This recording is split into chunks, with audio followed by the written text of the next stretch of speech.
YouTube videos where it's like, take the chance, just take action. And we're like, yeah, we're going to take action. And the action led me to being minus £1,000 in the account. This just shows how much we thought we knew. Yeah. We didn't know anything. But we didn't know 0%. anything at that time. Had we had gotten that deal, it probably would have slipped through our fingers and crashed and burned. You were only there to change a light bulb. Mm-hmm. Why is everything broken? Yeah. Came back and it was like, oh, you're going to have to fix this, fix this, £200 something. And £200 sounds little, but when you're running a business that depends on these little costs, it's a big thing. Yeah. He messaged me because I played it cool because I was like, I don't know if you're going to try and strangle me and shove me in a shoe cupboard because I've challenged you. I don't know you now because I know you're a thief. That money that we made before, had we had maybe focused on paying off our debt sooner, we probably would have been closer. So why didn't he teach us that? No, they haven't told you about the hard work that you got to do. And that's why, I'm not going to lie, that's why we big up our mentorship program so much here, because it's tailored to the individual. Welcome to the Property Project podcast, where we talk all things property, but also help you to resolve some of the dilemmas that you come up with. But before you do that, we'd love if you could help us by liking the video, subscribing to our channel so you could get more content from us. I have an investor I'm sourcing for. However, I'm worried about the legitimacy of the funds/capital. I've asked them for proof of funds. However, they always respond that they can only send a picture of cash. They said the money, when questioned about it, they said that the money was inheritance that they did not wish to be taxed on. What should I do? Okay, I'm so confused because it might be inheritance that they don't wish to be taxed on. How do they get their inheritance, first of all? Because to claim inheritance, you have to go through that whole process, that legal process, no, but it could just be shared with you. Or maybe they're just calling it inheritance, but it was just passed down to them. How did they pass it? But this is what I'm saying, because it's like that money has to be in cash form for a while, but then to pass it down. It's possible, just maybe in briefcase in grandma's room. Who knows? Maybe granddad used to save his money under the mattress. Yes. Shoe boxes. Yes. Either way, that money is unaccounted for. And to see how we're guessing here, we need to know. As a deal source, you need to know where that is part of, what do you call it? KYC, know your client. You need to know where your client has got money from. You don't need to know everything about them, but you need to understand that the funds that they are bringing to you are legit funds. And if you can only do cash for whatever reason, I think there's this extreme circumstances where that's fine, but then most of the time it's like, no, it needs to come from somewhere. And it needs to go in the bank. It needs to go through the bank. And like, why can't you show? Because if you're trying to get properties or you're trying to acquire more properties, the obvious thing is that you're going to have to put that money in a bank. Yeah. So you telling me that you can't get it into a bank, or that it's just cash on the, like, it doesn't, come on. Yeah, like, if you want to get into the property space and be able to, I don't know, purchase things or, invest your money somewhere, I can't be like, I need 10k for an SA. Yeah. And you can't count me out like, yep. But this is £10, £20, £30 in cash, No, I mean, and then finally get me to 10k. Like, you're gonna have to put it in a bank to transfer. I can't take that by cash. Yeah. Well, I can, but don't expect me to give it back because it's unaccounted for. But this is the thing though, because I'm joking. In it for real, don't get us cancelled. I'm joking. But it also boils down to, obviously we've got an anti-money laundering license. Oh. So we have a duty to, if we even suspect. Is that you said it. You said it. We have a duty to say, listen, if something's off, if that money's got wrong aura, off aura, we have to tell the whoever, was it HMRC or whatever? HMRC? Yeah, we have to tell them. No, I'd never tell HMRC. Oh, well. HMRC have not done anything. Well, who else are you going to tell? That's who you get the license from. Oh, is it? Yeah. Damn. Yeah. Well, I mean, you can't assume, but I think what I would probably do is give them detailed instructions on what you need from them in order for them to be a viable investor for you. So that would look like step 1. Have you registered a company? Okay, great. Step 2, you see that cash tucked underneath the back of your headboard, so that if the police come and do a search, they can't find.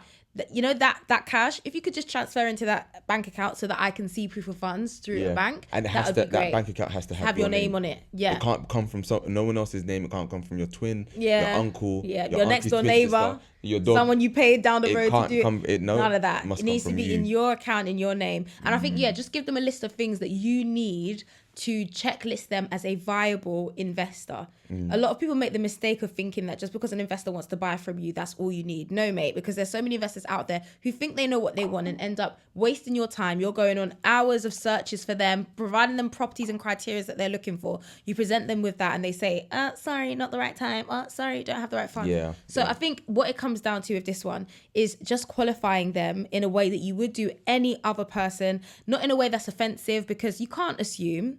I mean, I'm definitely judging, but you can't assume, and you've got to give them the benefit of the doubt that actually it may just be inheritance that Grandma Jackie gave to them back in the 1970s when it might have been difficult for them to get a bank account. But the thing is, that's fine, but prove it. I don't know. But prove it. No, don't. No, you have to prove it. Just qualify them. Just No, don't get, because someone's going to get it. you beaten up by the team leader of the gang. Because if you can't prove it, I'm sorry, we have no business. Yeah, I think that is the point, which is what with the professional way to qualify them. Make sure that you qualify them. Don't go to them and say prove it. Don't say Sean said prove it. You will get yourself knocked out. So yeah, I think attitude, prove it. Yeah, literally. But yeah, I think just qualify them. It sounds like you are in a bit of a sticky situation. It sounds like you're unable. I always go with gut feeling, but it sounds like you're unable to verify the legality of the money and the funds. So I would just say, get down to the basics and ask them for your qualifying details, which would be things like proof of funds through a bank account with your name on it, ID, your company name and your company number, how long it's been running for, maybe even an email that details how they received these funds, just so that you can cover yourself and be like, well, this is what they've said to me. I had no idea that it had to do with anything else. If it does show up, that is something else. And just, really being concise with your due diligence on that person as well. I think just don't get in. I always a big believer of don't say something is happening if you don't have the evidence. You don't have the evidence right now, so you're just going to have to take their word for it. But then at the same time, though, because if you don't ask these awkward questions now, what's going to happen is that you're going to go for a deal, and then especially if you're doing like referencing or going through a guarantor or anything like that, it's those questions are going to come up. That's part of qualifying, isn't it? Yeah, so you but don't this have is to what I'm ask them saying, awkward questions like, "Oh, is it real? Like, is where did your money come from?" Yeah. No, you think you can, but genuinely, if someone is not willing to tell you where the money came from, they're not going to tell you the truth. So the only way to go around that is if you ask them the questions that you need to feel satisfied. And if they can't answer those 10 out of 10 questions, then you have a problem and you can't work with them. If they can answer them 10 out of 10 questions, you've done your due diligence enough so to feel confident that it can move forward. Yeah. I personally wouldn't work with them, because if I have a gut feeling that something isn't right, I personally wouldn't. That's not to say that, listen, so many people wash their money through so many different avenues. Doesn't mean they haven't had successful businesses and blah, blah, blah, and this and that and the other. It's not about the money necessarily being illegal. No matter how righteous you want to be, everyone gets their money some way, in some shape or form. Yeah. You have the same in your account that somebody else has, and they made it a completely different way to you did. So there's no righteousness about it. It's just the fact that within your business, you have to be careful to uphold your own company. And in doing that, you've got to qualify people and make sure that they hit your standard. If they don't hit your standard, they got to go. If they do hit your standard, then great, I can work with you. And I want you to understand my terms and conditions. You've got to sign this. I've got to sign this. I feel reassured. You feel happy to move forward. And we leave it at that. 100%. But I feel like don't ask necessarily, because it's coming from passion, because we've had this experience also. I feel like we've experienced everything in the property world at this stage. Yeah. But we've had this experience 100%, and we made mistakes of not asking the difficult questions. And Sean's absolutely right. Ask the difficult questions. Ask them in a way that are not assumption based, not mean, not judgy, but literally straight to the point, direct, and focuses solely on moving forward as a business. And the thing is, even if they do feel, Mm. even if they do feel judgy as well, you just have to kind of come from the angle of, listen, I'm asking these questions and they are tough questions, but this is only because I know the process that you have to go through, and they're going to ask these things. Yeah. The difference is if you aren't truthful with those questions, you may lose the deal, and I keep your money. And I keep your money. Do you know what I mean? Yeah. And that's gonna kick them up the backside, kind of thinking, you know what, I'm ready for this deal. I'm not ready for this deal. Yeah, exactly. I can do it. I can't do it. I can prove it. I can't prove it. But yeah, just do it delicately, but be very straight to the point, and just understand. Just because your money is legal, don't make you better than anybody else. We all sin. We all do something that we shouldn't be doing. Just ask for forgiveness. Let's just ask for forgiveness and move forward and say amen. That's it. That's it. Just pray for the person. That's it. Cool. But yes. So what Was that your sign to me about basically the time? because your eyes Wait, were one more closed and time. Do it again. Oh, I'm not on it no more. You just flip me with the I just give you the time. timer. You just tell me to shut up subconsciously. Basically. This is a problem within our relationship. Really? I'm not gonna have you silence me. Okay? Moving forward. What do you want to go into that's so important? You have to silence me. No. What do you have to go into? Gaslighting. And talk about gaslighting. We're just gonna talk about the time where we were scammed of some money. Oh no, this was about the times plural times. that we've been conned from so many so many different ways that it makes us scared of the property space. No, not even. I wouldn't say scared. I'm terrified. More cautious. Like if whatever people say, we're like, okay, prove it, or you just have to watch where people are stepping. Yeah. Now, I think I think we're not silly people. We've made mistakes that a lot of other people would genuinely people would do. Yeah, would make, and sometimes even when we have been cautious and we've erred on the side of caution and just been like, you know what, let's give them the benefit of the doubt, and they've still just just messed it all up. You did it for yourself, and now you can't come back from it. You should be ashamed of yourself. Yeah. So just for a bit of context, just provide some context for the first. So the first one is where we got into the property space initially. Yeah. But hadn't had any mentoring. It's kind of been watching YouTube videos. Were just self-taught. Thinking we could do it all, I'm sure you've all been there. Yeah. Some of you still struggling in that era. Yeah. Some of you have moved past it. It's okay. It's going to be okay. But we had somebody sell us a deal. So we were working with two people. So again, co-sources it would have been. Now we know that in hindsight, at the time, we didn't know all of this terminology. We didn't know, two people could be working together to pass on a deal. We didn't know what the profits would be that for each person, what they gain from it. We didn't know any of that. We just knew that we could go to somebody to purchase a deal that could help us get set up. And then we found this deal in like an area in Surrey or something. Oh, do you want me to? Oh, okay. Yeah. Do you want me to sit? Yeah, go for it. Oh, yeah, no, it was Woking. Was it Woking? Yeah, it was Woking. In Guildford? No, it was Woking. Damn. It was Woking. It was like a 6-bed, 6-bath house. Oop, this person's going to know who they are. No, because... We can talk about it. But 6-bed, 6-bath. And I think this one, again, this just shows how much we thought we knew. Yeah. We didn't know anything. But we didn't know 0%. anything at that time. And had we gotten that deal, it probably would have slipped through our fingers and crashed and burned because we didn't know how to. We didn't know the first part of managing a HMO. Yeah. Do you know what I mean?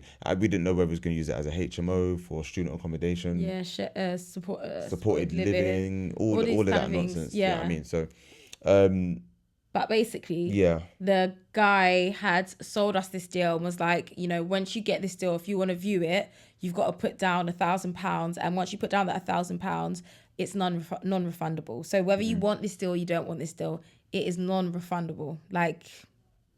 No, I'm sure it was refundable at first. It was refundable at first, but because we were working with a second partner... I've had this conversation before, and I believe you're right. Yeah, it was refundable at first, but because we viewed it and we said it's great, we went back to the other partner who was going to be providing care, the other side of the deal, right? Because it was again for children in care and stuff like that. Yeah. And they weren't coming back to us with an answer. So we was waiting for ages, waited a week. Obviously, when you're doing, purchasing a deal, that time is of the essence, innit? So imagine waiting a whole week to get an answer from the other party to find out whether we're going to go through with this deal. And then eventually, I think just before the cooling off period, we didn't know that there was a cooling off period. So again, this is another thing that we didn't know. But looking back at it, it was well within the cooling period to get our money back. But because we didn't know the logistics and the ins and outs, we didn't ask the right questions. We didn't contest the fact that they took our money. And it wasn't even a thing where he actually said, oh, I'm going to keep your money. We just didn't. We just assumed. Yes, we was like, no. Actually, no, that's what happened. I had a call. It was on the call. Sorry, let's piece this together properly. So to simplify it, we bought a deal off someone. you put down the partial payment. We put down the 1K. This was at the beginning of our journey. That's why it's kind of. We were waiting for. This was like over. This was probably coming up to 3 years now. Yeah. This is when we first started with our mentorship. Yeah, we paid the money. We went back to the other half of our team we were working with to be like, hey guys, like we've just found this incredible deal. We've put down the reservation so that nobody else can take it, but we have this amount of time to make a decision. They were not coming back to us. They were being funky, funny, whatever. Again, we met these people on Facebook. Don't meet people on Facebook. Don't work. Don't do anything on Facebook. Facebook is just trash. Don't do anything there. But yeah, we met them on Facebook. They were not really giving what it needs to give. So then we went back to them and to the sources and we were like, listen, it was 2 sources working together. So one who we were obviously the investor for in hindsight now, but at the time we didn't know that. Yeah. And then the other who was sourcing the deal. Again, we didn't know how it worked. So we were like, okay, really sorry to say, like our team, this was like within like 4 or 5 days, maybe even 7 days, I think it was. Yeah. Definitely it was no more than a week for sure. And we came back to them and we were like, hey, so can we get our money back basically? Our team has been like not happy with the deal. We're not going to go forward. Like it is what it is. And then we got spoken to then. First of all, did we even sign a contract with them? I don't actually think we did. I don't believe we signed a contract. We didn't sign a contract. I think that I would remember. We didn't sign a contract. We just handed over money. Handed over our own money. For myself. Yeah. The fact that I did that. Anyway. It's all about learning though, isn't it? It's all about learning. I'm disappointed, heavily disappointed. I feel like I was scammed online. Anyway, but yeah, so we went back to them. We were like, hey, can you give us our money back? We no longer want the deal. Our team, they explained the situation. They were like, sorry, I'm so sorry.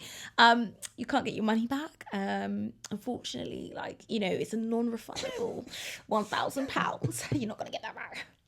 And we're like, okay, well, I actually just saved for that. It's a funny story. We actually just saved £1,000 so that we could start our property business. That's all we have, okay? And they were not having it. So we were kind of going back and forth. And at this point, we weren't confident enough to challenge and be like, sorry, excuse me. First of all, you didn't give us a contract. Second of all, you never told us this at the beginning that it was non-refundable. You never told us the terms and conditions. The person who sourced us the property didn't give us the right information. We didn't have enough information to challenge back and be like, give us our money back or we're about to blow you up on social media. We didn't have the capacity for it. And it was 2 people working together. It was a male and a female. And then there was somebody else on the other side who we were the investor for. Yeah. And they're quite a big group now, to be honest. And in all fairness to them, they're one of the people that because they're not in us, we know of them, if that makes sense. So we had worked with them through somebody else that we know. It's not that they had done anything wrong, but it was more so that the people who had taken the money from us I feel like they knew. They knew that we were new. They knew that they exploited us a little bit. The thing was, when we were asking for deals from them, none of the deals that we wanted fit the criteria. Yeah. So we were talking about location. We were talking about, and it was kind of like they were just throwing deals at us to a point where they just put us in group chats. And then if that deal didn't sell, that they would come back to us and be like, do you want this deal? Yeah. No, that's not what we asked for. We asked for something else. And it got to a point where we became quite desperate and eager to be like, yeah, we're going to move forward in this journey. We can make loads of money. Let's just go and secure it. And obviously watching like YouTube videos where it's like, take the chance, just take action. And we're like, man, we're going to take action. And the action led me to being minus £1,000 in the account. So, which is quite lucky considering the gravity of it. Imagine some other people are out 3, here just 3,000, 5,000.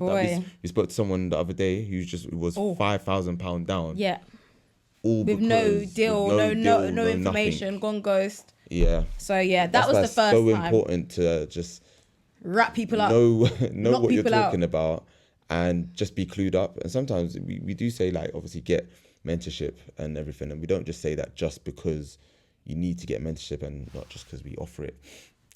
But it's all about knowing what the right questions to ask and when something is fishy, knowing how to deal with that. Do you know what I mean? And again, we got stung with that quite early, but it was only lucky. I wonder if this person actually knows that they did this to us at the start. I don't think because we know them through the property space now, and like we're pretty much like equals. Like it's crazy. Like both the businesses are like doing well. Yeah. But I think, are you doing well because you start people's money? No, but it's I would love to kind of at one point just kind of speak with them and just be like, you owe me a grand. Do you remember this? Because maybe they've done so much business that we're just another number, just another stolen client. Anyways, you know what I mean? Moving But, on. yeah. Another one where I feel like we've been conned is when we paid £18,000. I must have had to sell some arse, sorry mum, to get this money, because where did we get this money from? Sorry, mum. Where did we get this money from? I don't even know. To this day, we're still paying it back. That's why. But that's why. Yeah. But why? Why would I lie? We're still paying it back. Yeah, I do hear it. We're still. They made us take out a loan for one. So I feel like if you have to go to any mentorship where they advertise taking out a loan, cancel that straight away. The idea is to make you financially free, not to have financial restraints or constraints on you. And I feel like we paid for a mentorship program. And I feel like I can say this now because there's been some shady things going on. She'll not want me to talk about it, but I'll talk about it. One day I'll talk about it. She's trying to silence me again. There's been some shady things happening. Shady.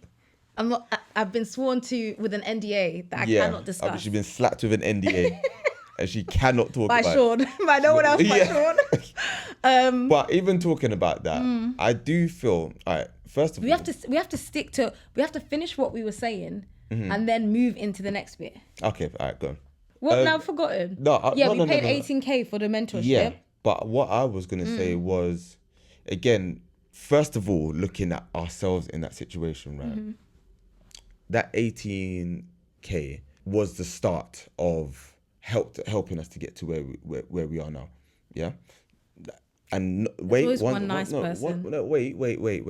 because I'm not going to say it was all bad. It was probably about 10% good, 90% bad. Right. No, it's not even that. I don't think it's even about it being good or bad. It's just the fact, why would you charge us 18K? We're coming to you telling you we don't have money and we want to make money, and you make us 20K in debt.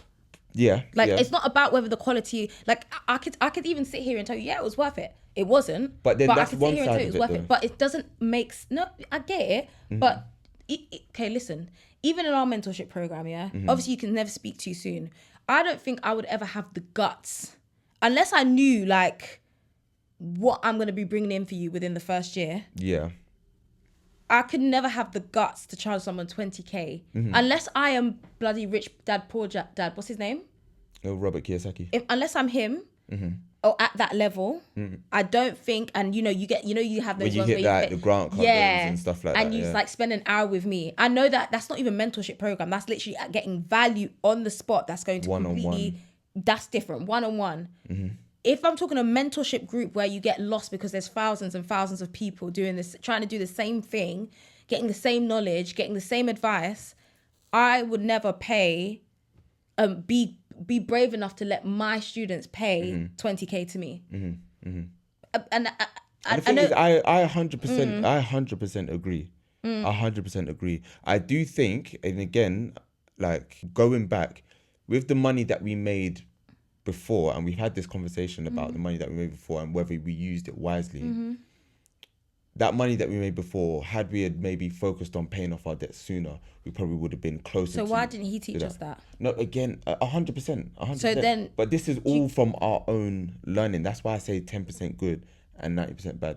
Do you see what I'm saying? I'm not even scaling it like that. I'm scaling it about morals. But you said something interesting. I could say that the knowledge, I wouldn't even say it was 10% good, 90% bad. I think the knowledge was fantastic. I think the space that we were in, that no one is going to talk about because everybody's too scared to talk about it, including us, let's be real. But it's a toxic space. But you said something the other day that was really good about the fact that we've been charged this amount of money, but what did we get out of it?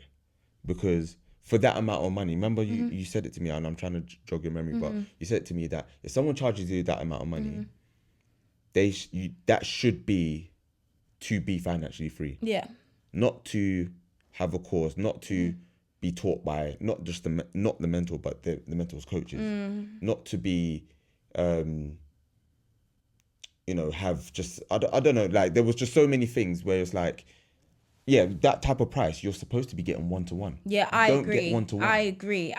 When you think about it, like again, that's why I agree when you're saying that we can't see ourselves charging much more than what we charge now, or obviously as no. Let me No, because obviously I without hear what you're without saying. adding the value Yeah, to yeah, it, yeah, right? yeah, yeah. Because if we ever did charge that much, Yeah. just know that that comes with you are sitting down in passenger side. Cindy's can be in the boot, but you can be in the passenger side driving with me, and you're gonna find out exactly how I do things, when I do it, and you are going to be able to Have the blueprint. to have the blueprint. Anytime to do you're this yourself. stuck, I'm there. Like you have Literally, access we to are my on the phone at accountants, my midnight to solicitors. find. Like, do you know what I mean? what You have I'm to have saying. full access, and that's what I'm saying about the price. It's not the fact. I can't even say whether it was good or bad because everybody's experience is going to be different, regardless of how I feel. There's somebody out there, and we know. You know, one girl who's literally living that and breathing that space. It's like giving cult vibes. Beautiful person, but it's giving cult vibes. Like she adores the space. They adore the space. We've met so many people who adore being in those kind of spaces, but it's just not for us. But what I'm saying is the 20K needs to make sense with my financial freedom. If you're charging me 20K and I don't make 20K back and I don't mean, because they like to do this thing where it's like, you've made 20K this year. When? Because the 20K that you're talking about, I've had to then pay back in taxes, or I've then had to pay back because actually I've had so many cancellations, or the winter period has been slow for me. So I've had to use all that money that I made in summer back in winter. Yeah. So it's like no one ever talks about the net profit. Yeah. Be very careful when people are talking, this year we made whatever, this was Yeah, when 3 we made million. this, yeah. Like when you hit them millions, you can talk about it then like that.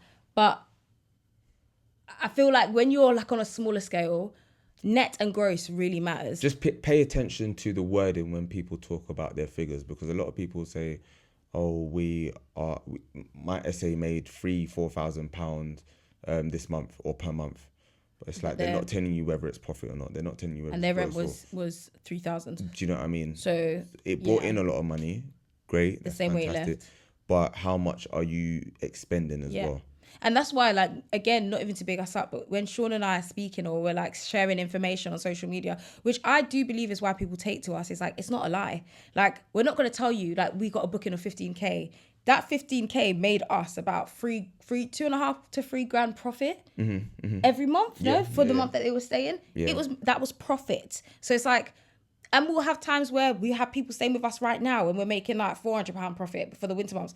We're not ashamed of that. I'm doing more than breaking even. Yeah. I'm okay with that. It doesn't always have to be like heightened amounts. But anyway, I mean, it just is what it is. I just don't think 20K is. I feel like I've been scammed. I would like at least half my money back. But then even that, because even going on from what you were saying about that 20K, like you feel like you should get half your money back, and I feel like that's because we were only sold half the truth. Yeah, definitely. Or like we were only shown one side, Yeah. the positive side where everyone's making money and all the same financially success free stories off come this up. one Yeah. rent to service accommodation. It's like, no, they haven't told you about the hard work that you got to do, and that's why I'm not gonna lie. That's why we big up our mentorship program so much, because It's tailored to the it's individual. tailored to the individual. I can't We're not tell going you to you're sit gonna here Yeah. and tell you that you are going to be financially free from your first deal. We're not. We will not Unless do you, that. and not even in a rude way, unless you work in McDonald's or like Something that's easy to to replace, like that's fine. Yeah. But if you are earning about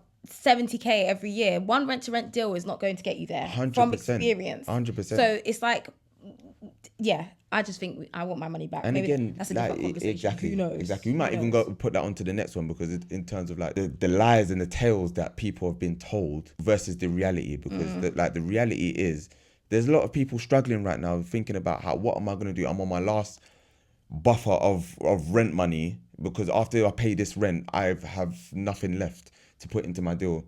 And they're struggling because they haven't been told how to dealing with a service accommodation throughout the 12-month cycle.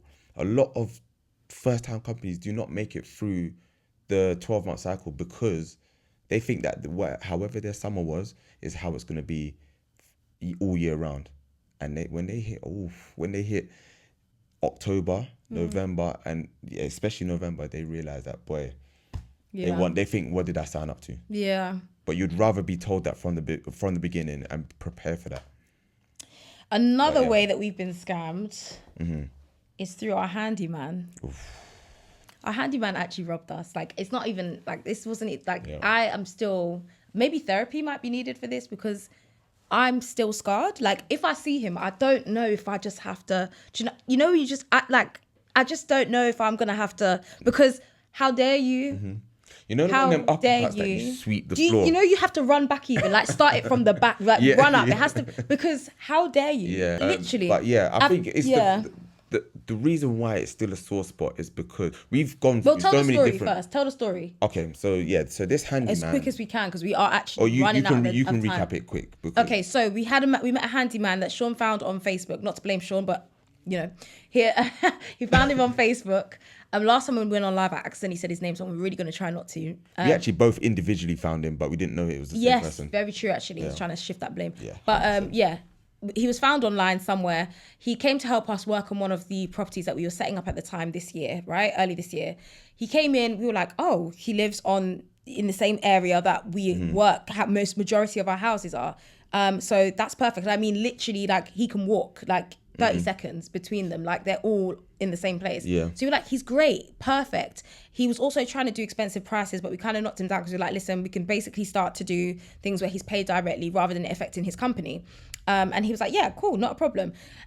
So yeah, we started to use him more, and the more we started to use him, obviously the more trust you build. So it's like, I no longer have to be there when you're doing things. We no longer have to turn up when you're doing things because we trust you now. You've been working with us for about 3 months. We've given you big projects where we've paid you over $1,000. Like you know the money's coming. You know you're going to be paid on time. You know you're going to get the money. So it was all of that. Then there came a time where he went to a property. I can't remember which property of ours it was. And I thought, you were only there to change a light bulb. Mm-hmm. Why is everything broken? Yeah. He came back and it was like, oh, you're going to have to fix this. To fix this, 200 something pounds. I said, no, to change the light bulb?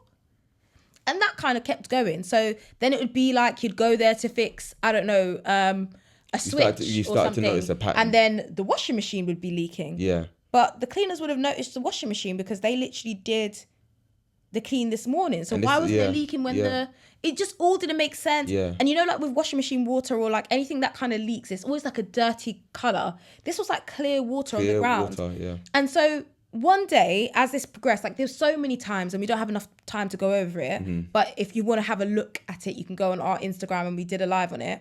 He went to one of the properties where we were working for another landlord. Description, actually. Yeah.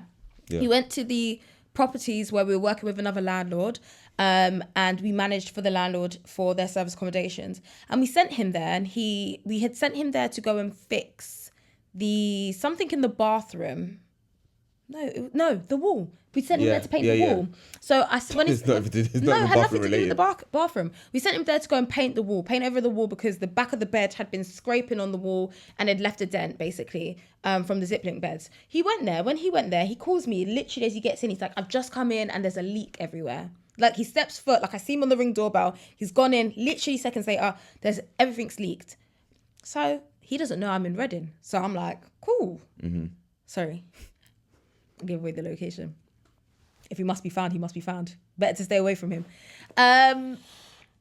You just can't be trusted. I can't be trusted. I can't be trusted. It's the honesty. He then he calls me. He's like, oh yeah, there's a leak. And I call Sean straight away and I'm like, something's not right. Then I call the landlord, and the landlord, he's not like a pro with like electrics and things, but he used to do something initially to do with like, you know, being a handyman. So I kind of called him. I was like, listen, this guy's just walked in here and said that this is a problem. He's like, there's no way what he's reported is connected. Mm-hmm. Like, because he said that the bathroom downstairs was leaking by the sink, and that the washing machine was also leaking. So they those two things had something wrong between them. And he's like, there's no way. He said it was the pipe outside behind the washing machine. And the landlord was like, there's no way. He's like, I'm literally 99% sure that there could be no way that those things are linked, and that the bathroom and the kitchen could not be leaking at the same time. Yeah. So I was like to him, he's like, do you need me to fix it? It's urgent. And what he would do is he'd create urgency. So you need, otherwise you're going to have a fire in your house. Yeah. This is going, and I'm not exaggerating. The whole place is going to flood. Yeah. I'm not, I promise you, I could show messages right now. Like, I'm not exaggerating. He did it with the boiler. It's like, if you don't do this now, like you're gonna be liable because, like, you know, there's gonna be a fire, it's gonna explode, whatever. Yeah. So he was doing all of that dramatics, yeah. So I said, okay, cool, I've got something for you. I'm coming. So I called Sean. I said, Sean, I think we're gonna have to pull up. Like, we're gonna have to go there and just verify this story because it's not making sense. It's really not making While sense. he's And these working. last few times, I've been arguing with him about why are you charging for these? If I don't tell you to go and fix something, don't fix it. I don't ask you. He'll like go and fix something and then be like, oh, by the way, I also fixed this because it was completely damaged. If you left it any one more day, like you would have had a serious situation on your hand, and it would have cost you £500 instead of the £200 I'm charging you. And £200 sounds little, but when you're running a business that depends on these little costs, it's a big thing. Yeah. And I'm talking every time, guys, he would do this. So yeah, I was like, okay, cool, not a problem. And when I was 5 minutes away, I was like, hey, because I was like, let me at least warn him and see how he presents when I get there, because he's going to be flustered. So I warn him like, hey, I'm literally 5 minutes away. I'll see you in a sec. He comes off the phone. When I come in, has that water disappeared? Swept. He wiped the whole thing. I don't even know where he found the towel for it. He wiped the whole thing off the ground.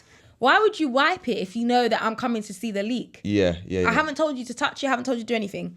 And that's when we basically found out. He messaged me because I played it cool because I was like, I don't know if you're going to try and strangle me and shove me in a shoe cupboard because I've challenged you. I don't know you now because I know you're a thief. So I don't know anything about you. So at this point, I'm not even going to risk it. I just smiled in his face. I asked him many questions. He was faffing about with the questions. And then when we got home, he tried to message me and like say weird, to check my temperament.